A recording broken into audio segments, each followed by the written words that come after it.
Hello guys, so ഇന്ന് നമ്മൾ ആർഎംഎയുടെ അതായത് റജൈന മലയാളി അസോസിയേഷന്റെ ഒരു കുക്കിംഗ് ക്ലാസ് ആണ് നമുക്ക് ഇന്ന് ഉള്ളത്. സോ നമുക്ക് കുക്കിംഗ് ക്ലാസ്സിലേക്ക് പോകാം. Okay, let's explore. Hello guys, so നമസ്കാരം. ഞാൻ നേരത്തെ പറഞ്ഞ പോലെ നമ്മൾ ഈ വീക്കെൻഡ് റജൈന മലയാളി അസോസിയേഷൻ്റെ ഒരു കുക്കിംഗ് ക്ലാസ് ഉണ്ടായിരുന്നു കുട്ടികൾക്ക്. ഞാനായിരുന്നു അത് കോർഡിനേറ്റ് ചെയ്തത്. എനിക്കാണ് ഭാഗ്യം കിട്ടിയത്. ഞാൻ റജൈന മലയാളി അസോസിയേഷൻ്റെ ഒരു ഡയറക്ടറും കൂടിയാണ്. സോ റജൈന മലയാളി അസോസിയേഷൻ എന്ന് പറഞ്ഞൊരു ഓർഗനൈസേഷനെ കുറിച്ച് പറയുകയാണെങ്കിൽ ഇറ്റ്സ് നോൺ പ്രോഫിറ്റബിൾ ഓർഗനൈസേഷൻ ആണ്. സോ ബേസിക്കലി ഇതൊരു മലയാളി കമ്മ്യൂണിറ്റിക്ക് വേണ്ടിയിട്ട് നമ്മളിവിടെ വരുന്ന റജൈന മലയാളീസിന് വേണ്ടിയിട്ട് പുതിയതായിട്ട് വരുന്ന ആൾക്കാർക്കും ഉള്ള ആൾക്കാർക്കും വേണ്ടിയിട്ടുള്ള ഒരു അസോസിയേഷൻ ആണ്. അത് നമ്മൾ കമ്മ്യൂണിറ്റി സ്ട്രെങ്തനിങ്ങിന് വേണ്ടിയിട്ട് ആണ് നമ്മളത് ചെയ്യുന്നത്. കാരണം ഇവിടെ വന്നു കഴിഞ്ഞാൽ ആൾക്കാർ ബ്ലാങ്ക് ആയിട്ട് നിൽക്കുന്ന സമയത്ത് നമുക്ക് ഇതേപോലെയുള്ള ഈ ഓർഗനൈസേഷനിൽ അല്ലെങ്കിൽ ഈ ഒരു നമ്മൾ ഓർഗനൈസേഷനിൽ നമുക്ക് ഒത്തിരി ഹെൽപ്പ് നമുക്ക് കിട്ടും. അതായത് നമുക്ക് എന്തെങ്കിലും കരിയർ ബേസ്ഡ് ആയിട്ടുള്ള എന്തെങ്കിലും റെഫറൻസസ്, നമ്മൾ ബേസിക്കലി നമ്മൾ മലയാളീസ് എല്ലാവരും കൂടി പറഞ്ഞ പോലെ എന്തെങ്കിലും ഒരു ആവശ്യമുണ്ടെങ്കിൽ നമുക്ക് പെട്ടെന്ന് ഇവിടെ വന്നു കഴിഞ്ഞാൽ ഒരു മൊത്തത്തിലൊരു ബ്ലാങ്ക്നെസ് ആയിരിക്കുമല്ലോ. അപ്പം നമുക്ക് അതിൽ നിന്നൊന്ന് മാറാൻ വേണ്ടിയിട്ട് നമുക്ക് ഒരു ബുദ്ധിമുട്ട് വരുമ്പോൾ നമുക്ക് ഫസ്റ്റ് കോൺടാക്ട് ചെയ്യാൻ പറ്റുന്ന ഒരു ഓർഗനൈസേഷനാണ്. നമുക്ക് ഇത്രയും ആൾക്കാരുണ്ട്. ഇതിൽ ഏകദേശം ഒരു 500 to 600 ആൾക്കാർ ഇപ്പോൾ തന്നെ നമ്മൾ മെമ്പേഴ്സ് ആൻഡ് നോൺ മെമ്പേഴ്സ് എല്ലാവരും കൂടെ തന്നെ ഒരു വാട്സാപ്പ് ഗ്രൂപ്പും നമുക്കുണ്ട്. പിന്നെ ഇൻസ്റ്റഗ്രാം, ഫേസ്ബുക്ക് അങ്ങനെയുള്ള പേജസും ഉണ്ട്. അപ്പോൾ നമ്മൾ ബേസിക്കലി ഉദ്ദേശിക്കുന്ന ഇങ്ങനെ നമ്മൾ എന്തെങ്കിലും കരിയർ ഗൈഡൻസ് അല്ലെങ്കിൽ എന്തെങ്കിലും ഇപ്പോൾ ഒരു ഹെൽപ്പ് നമുക്ക് വേണം, പെട്ടെന്ന് എന്തെങ്കിലും ഒരു അത്യാവശ്യമാണ്, അപ്പോൾ നമുക്ക് ആരും ഇല്ലാന്നൊരു തോന്നൽ മാറ്റാൻ വേണ്ടിയിട്ടാണ് നമുക്ക് ഇങ്ങനെ ഒരു ഓർഗനൈസേഷൻ ഉള്ളത്. അപ്പോൾ നമ്മൾ അതിൻ്റെ ഭാഗമായിട്ട് ഇപ്പോൾ എന്തെങ്കിലും ഒരു ചെറിയ പരിപാടികൾ ഇങ്ങനെ നമ്മൾ വിഷു, റംസാൻ, ക്രിസ്മസ് അങ്ങനെയുള്ള ഇവൻറ്റ്സ് നമ്മൾ കണ്ടക്ട് ചെയ്യാറുണ്ട്. ഓണം അങ്ങനെയുള്ള പരിപാടികൾ. പിന്നെ ഇതേപോലെ ചെറിയ ചെറിയ കുട്ടികൾക്ക് വേണ്ടിയിട്ടുള്ള കുറച്ച് കാര്യങ്ങൾ. പിന്നെ ടൂർണമെൻറ്റ്സ് ലൈക്ക് ബാഡ്മിൻ്റൺ ടൂർണമെൻറ്റ്, അങ്ങനെ ക്രിക്കറ്റ് ടൂർണമെൻറ്റ് അങ്ങനെയുള്ള കുറച്ച് കാര്യങ്ങൾ. അപ്പോൾ നമ്മളെല്ലാവർക്കും കൂടെ ഒന്ന് ഒത്തുചേരാം. ഇൻട്രസ്റ്റ് ഉള്ളവർക്ക് വരാം, വന്ന് അതിൽ ജോയിൻ ചെയ്യാം. മിക്ക പ്രോഗ്രാംസും നമ്മൾ ഈ പറഞ്ഞ പോലെ നടത്തുന്നത് നമുക്കങ്ങനെ ഫീസും കാര്യങ്ങളും തന്നെ ഇല്ല. പക്ഷേ ഒരു ഓർഗനൈസേഷൻ ആകുമ്പോൾ അത് നടന്നു പോകാൻ എന്തായാലും കുറച്ച് എക്കണോമിക് ആയിട്ടുള്ള ഒരു ഫിനാൻഷ്യൽ ഒരു സപ്പോർട്ടും കൂടി വേണം. ഇപ്പോൾ നമ്മൾ ഓണം അങ്ങനെയുള്ള പരിപാടികൾക്ക് ചെറിയൊരു ഫീസ്, ഇതേപോലെ ഒരു ടിക്കറ്റ് ഫീസ് എന്നുള്ള രീതിയിൽ നമ്മൾ ചെയ്യാറുണ്ട്. അപ്പോൾ ഇപ്രാവശ്യം ഈ പറഞ്ഞ പോലെ റജൈന മലയാളി അസോസിയേഷനെ കുറിച്ച് ഇൻട്രസ്റ്റഡ് ആണെങ്കിൽ ഒന്ന് ജസ്റ്റ് കമൻറ്റ് ചെയ്യുക. സോ എനിക്ക് എൻ്റെ കാര്യങ്ങൾ നിങ്ങൾക്ക് പേഴ്സണൽ മെസ്സേജ് അയച്ചു തരാൻ പറ്റും. റജൈന പ്രത്യേകിച്ച് ഞാൻ പറഞ്ഞിരുന്നല്ലോ, വെതർ എന്ന് പറയുന്നത് അത്രയും ഒരു ക്രൂഷ്യൽ വെതറാണ്. ഇപ്പോൾ ഈ ആഴ്ചയൊക്കെ ഭയങ്കര ക്ലൈമറ്റ് ഭയങ്കര മോശമായിരുന്നു. സ്നോയും തണുപ്പും രണ്ടും കൂടി ആയിരുന്നു ഇപ്രാവശ്യത്തെ വിന്റർ സീസൺ എന്ന് പറയുന്നത്. നമുക്ക് ഒത്തിരി ഇങ്ങനെ ഈ പറഞ്ഞ പോലെ ഒരു ഡിപ്രഷൻ അങ്ങനെയുള്ള കാര്യങ്ങളിലേക്കൊന്നും പോകാതിരിക്കാൻ വേണ്ടി കൂടെയാണ് ഇതുപോലുള്ള പരിപാടികൾ നമ്മൾ നടത്താറുള്ളത്. അപ്പോൾ കുട്ടികൾക്കും അവർക്ക് ഈ വിന്ററിൽ പുറത്ത് എന്തായാലും കളിക്കാൻ പറ്റില്ല. അപ്പോൾ നമ്മളൊരു ഇൻഡോർ കുക്കിംഗ് സെഷൻ ആണ് നമ്മൾ ഉദ്ദേശിക്കുന്നത്. ഒരു 2 hours ആണ് പ്രോഗ്രാം ഉദ്ദേശിച്ചത്. ഒരു 1 to 3 ആണ് നമ്മൾ ഉദ്ദേശിക്കുന്നത്.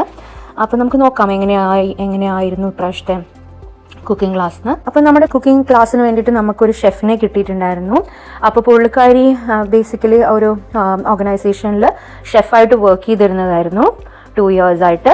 അപ്പോൾ പുള്ളിക്കാരിക്ക് നല്ലൊരു ഐഡിയ ഉണ്ടായിരുന്നു എങ്ങനെ എന്തൊക്കെ കാര്യങ്ങൾ ചെയ്യണം, എന്തൊക്കെ സാധനങ്ങൾ പർച്ചേസ് ചെയ്യണം, അങ്ങനെയുള്ളൊരു കാര്യങ്ങൾ വളരെ കൃത്യമായ ഒരു പ്ലാനിങ് പുള്ളിക്കാരിക്ക് ഉണ്ടായിരുന്നു, ഒരു ഐഡിയ ഉണ്ടായിരുന്നു. കോർഡിനേഷൻ ചെയ്യേണ്ടി വന്നപ്പം എനിക്ക് ഭയങ്കര ഹെൽപ്ഫുൾ ആയിരുന്നു.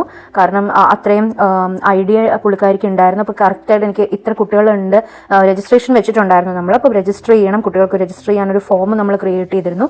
അതുകൊണ്ട് തന്നെ നമുക്ക് എത്ര കുട്ടികൾ പ്രോഗ്രാമിന് വരും, എത്ര പേര് ഉണ്ടാകും എന്ന ഏകദേശം ഒരു ധാരണ നമുക്കുണ്ടായിരുന്നു. അപ്പോൾ നമ്മൾ പ്രോഗ്രാമിന് ഒരു ദിവസം മുന്നേ നമ്മൾ രജിസ്ട്രേഷൻ ഏകദേശം ക്ലോസ് ചെയ്തു. അപ്പോൾ തന്നെ നമുക്ക് ഏകദേശം ഒരു 50 കുട്ടികൾ രജിസ്റ്റർ ചെയ്തിട്ടുണ്ടായിരുന്നു. അപ്പോൾ തന്നെ നമുക്ക് സന്തോഷമായിരുന്നു. കാരണം ഇത്രയും കുട്ടികൾ രജിസ്റ്റർ ചെയ്തല്ലോ, ഇത്രയും പേർക്ക് അതിനോട് താല്പര്യം ഉണ്ടല്ലോ എന്ന് ഭയങ്കര സന്തോഷമായിരുന്നു. നമുക്ക് ഈ 50 കുട്ടികൾക്ക് വേണ്ടിയിട്ടുള്ള സാധനങ്ങൾ നമുക്കൊരു അജണ്ട ഉണ്ടായിരുന്നു, എന്തൊക്കെയാണ് നമ്മൾ ചെയ്യാൻ ഉദ്ദേശിക്കുന്നത് എന്നുള്ളത് നമുക്കൊരു കൃത്യമായ ഒരു അജണ്ട ഉണ്ടായിരുന്നു. അപ്പോൾ എന്തൊക്കെ സാധനങ്ങൾ വാങ്ങിക്കണം, എന്തൊക്കെ സാധനങ്ങളാണ് നമ്മൾ ഉണ്ടാക്കാൻ പോകുന്നത്, അങ്ങനെയുള്ള കാര്യങ്ങളും നമുക്കൊരു ധാരണ ഉണ്ടായിരുന്നു, നമുക്കൊരു പ്ലാൻ ഉണ്ടായിരുന്നു. അതുകൊണ്ട് നമ്മൾ സാധനങ്ങളൊക്കെ പർച്ചേസ് ചെയ്തു. നമ്മളൊരു ഹോളും ബുക്ക് ചെയ്യണം. നമുക്കൊരു ഇത്രയും കുട്ടികളാകുമ്പോൾ അവരെ അക്കോമഡേറ്റ് ചെയ്യാൻ ഒരു ഹോൾ ബുക്ക് ചെയ്തിരുന്നു. അപ്പോൾ നമുക്ക് ഇപ്രാവശ്യം കിട്ടിയത് ഹെറിറ്റേജ് ചർച്ച് ആയിരുന്നു. അതിൻ്റെ ഒരു ഹോളായിരുന്നു നമുക്ക് കിട്ടിയിട്ടുണ്ടായിരുന്നത്. അപ്പോൾ നമ്മൾ പറഞ്ഞ പോലെ ഉണ്ടാക്കാൻ ഉദ്ദേശിച്ചിരുന്ന സാധനങ്ങൾ veg sandwich and chicken sandwich, പിന്നെ ലെമണേഡ്, പിന്നെ ചോക്കോ ചിപ്പ് ഐസ്ക്രീം, പിന്നെ കപ്പ് കേക്ക് പുഡിംഗ്. അത്രയാണ് നമ്മൾ 4 സാധനങ്ങളാണ് ഉണ്ടാക്കാൻ ഉദ്ദേശിച്ചിരുന്നത്. അപ്പോൾ ഇത്രയും കുട്ടികളെ കൊണ്ട് ഇപ്പം നമുക്ക് വേറൊരു റെസ്ട്രിക്ഷൻ നമുക്ക് ഉണ്ടായിരുന്നത് ഇപ്പോൾ ഒരു സേഫ്റ്റി റീസൺ കൊണ്ട് നമുക്ക് ഒരു കുക്കിംഗ് ടോപ്പ് അല്ലെങ്കിൽ കുക്ക് ടോപ്പ് ഓവൻ അങ്ങനെയുള്ള സാധനങ്ങളൊന്നും നമുക്ക് യൂസ് ചെയ്യാം, തീ കൊണ്ടുള്ള ഒരു പരിപാടികളും നമുക്ക് യൂസ് ചെയ്യാൻ പറ്റില്ല. അപ്പോൾ അതുകൊണ്ട് നമുക്ക് പകുതി സാധനങ്ങളൊക്കെ കുറച്ച് കാര്യങ്ങളൊക്കെ നമ്മൾ വീട്ടിൽ നിന്ന് ഒക്കെ കൊണ്ടുവരണമായിരുന്നു. പക്ഷെ ഷെഫ് അതിനനുസരിച്ച് പ്ലാൻഡ് ആയിരുന്നത് കൊണ്ട് തന്നെ കപ്പ് കേക്ക് ഓൾറെഡി കൊണ്ടുവന്നിരുന്നു, ഐസ്ക്രീം നമ്മൾ വാങ്ങി, അങ്ങനെയുള്ള സാധനങ്ങളൊക്കെ നമ്മൾ റെഡിയാക്കിയിട്ടാണ് കൊണ്ടുവന്നിരുന്നത്. അപ്പോൾ ബേസിക്കലി നമ്മൾ പ്രോഗ്രാം സ്റ്റാർട്ട് ചെയ്തത് 1 മണി 1:15 ആയി സ്റ്റാർട്ട് ചെയ്തപ്പം. കാരണം കുറെ കുട്ടികൾ വന്നപ്പോഴത്തേക്ക് അത്രയും ടൈമായി. പിന്നെ നമ്മൾ പ്രോഗ്രാം സ്റ്റാർട്ട് ചെയ്തു.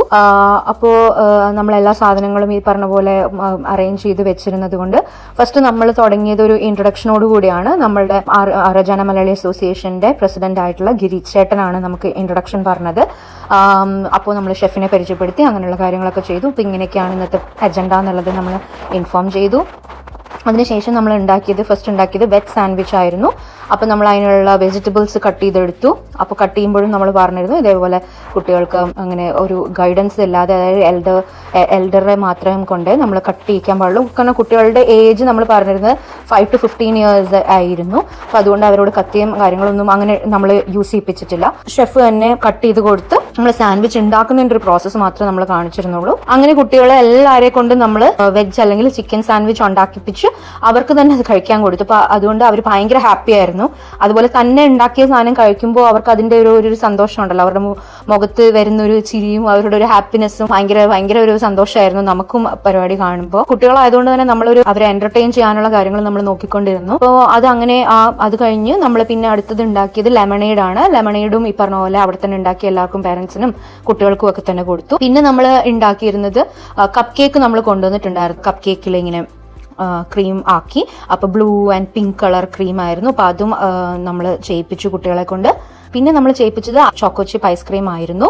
അപ്പൊ നമ്മൾ അതിന്റെ പ്രോസസ്സ് എങ്ങനെയാണെന്നുള്ളത് കാണിച്ചു കൊടുത്തു. അപ്പൊ കുട്ടികളൊക്കെ ഭയങ്കര ഹാപ്പി ആയിരുന്നു. അവർക്ക് സാൻഡ്വിച്ച് കിട്ടി, ലെമണേഡ് കിട്ടി, കപ്പ് കേക്ക് കിട്ടി, പിന്നെ ഐസ്ക്രീമും കിട്ടി. സോ ഇപ്പൊ എല്ലാവരും ഭയങ്കര ഹാപ്പി ആയിരുന്നു. അപ്പോൾ അത് കഴിഞ്ഞ് നമ്മൾ സ്പൈസസിനെ കുറിച്ച്, എന്തൊക്കെയാണ് സ്പൈസസ്, അങ്ങനെ ഒരു ഇന്ത്യൻ സ്പൈസസ് എന്തൊക്കെയാണ് നമ്മൾ യൂസ് ചെയ്യുക, അങ്ങനെയുള്ള കാര്യങ്ങൾ നമ്മൾ അവരെ കൊണ്ട് പറയിപ്പിച്ചു. അങ്ങനെ ഒരു അടിപൊളി എന്റർടൈനിങ് സെഷൻ ആയിരുന്നു. നമുക്ക് നല്ല ക്രൗഡ് ഉണ്ടായിരുന്നു. ഏകദേശം 50 കുട്ടികൾ രജിസ്റ്റർ ചെയ്ത് ഒരു 45 കുട്ടികളോളം വന്നിട്ടുണ്ടായിരുന്നു. എക്സ്ട്രീം വെതർ കണ്ടീഷൻസ് ആയിട്ട് പോലും പേരൻസ് എല്ലാ കുട്ടികളും കൊണ്ടുവന്നു. അത് തന്നെ ഒരു ബിഗ് താങ്ക്സ് ടു പേരൻസ്. പിന്നെ ഈ പറഞ്ഞ പോലെ ഒരു പരിപാടി നടത്തുമ്പം അതിന്റെ ബാക്ക് ബോൺ ആയിട്ട് നിൽക്കുന്ന ആൾക്കാർ എന്ന് പറയുന്നത് ഇപ്പം ഒത്തിരിയും ഇതിന്റെ സംഘാടകര്, ഓർഗനൈസ് ചെയ്യുന്ന ആൾക്കാർ, കോർഡിനേറ്റ് ചെയ്യുന്ന ആൾക്കാർ, അവരുടെയും ഒരു സപ്പോർട്ട് വേണം. കൃത്യസമയത്ത് നമുക്ക് സാധനങ്ങൾ എത്തണം, കൃത്യസമയത്ത് അതിന്റെ പാത്രങ്ങൾ അതെല്ലാം എത്തണം. ഈവൻ ഒരു ചെറിയ പരിപാടി ആയിക്കോട്ടെ, പക്ഷെ അതിനിടുന്ന നമ്മളുടെ ആ ഒരു സ്കിൽസ്, അല്ലെങ്കിൽ നമ്മൾ അതിന് വേണ്ടിയിട്ട് ഇടുന്ന ഒരു ടൈം, അതിന് വേണ്ടിയിട്ട് ഇടുന്ന ഒരു എഫേർട്ട്, അതൊക്കെ നമുക്ക് കാണാതിരിക്കാൻ പറ്റില്ല. അപ്പൊ ഈ പരിപാടിക്കാണെങ്കിലും അതിനുവേണ്ടി പർച്ചേസ് ചെയ്ത ആൾക്കാർ, പ്രസിഡന്റ് ആയിട്ടുള്ള ഗിരിച്ചേട്ടൻ, ഇതുപോലുള്ള ചെറിയ പ്രോഗ്രാം ആണെങ്കിലും നമ്മൾ ഇടേണ്ട എഫേർട്ടും ടൈമും ഒക്കെ സെയിം ആയിരിക്കും അല്ലെ. അപ്പം അതേപോലുള്ള കാര്യങ്ങൾ എല്ലാം വളരെ ഭംഗിയായിട്ട് തന്നെയാണ് നടന്നത്.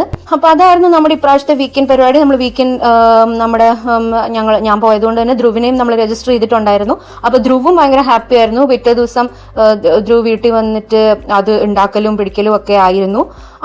അപ്പോ അങ്ങനെ നല്ല അടിപൊളി പരിപാടിയായിരുന്നു. അപ്പൊ ഇതുപോലുള്ള പരിപാടികൾ നമ്മൾ രചന മലയാളി അസോസിയേഷന്റെ ഭാഗം നമ്മൾ നടത്താറുണ്ട്.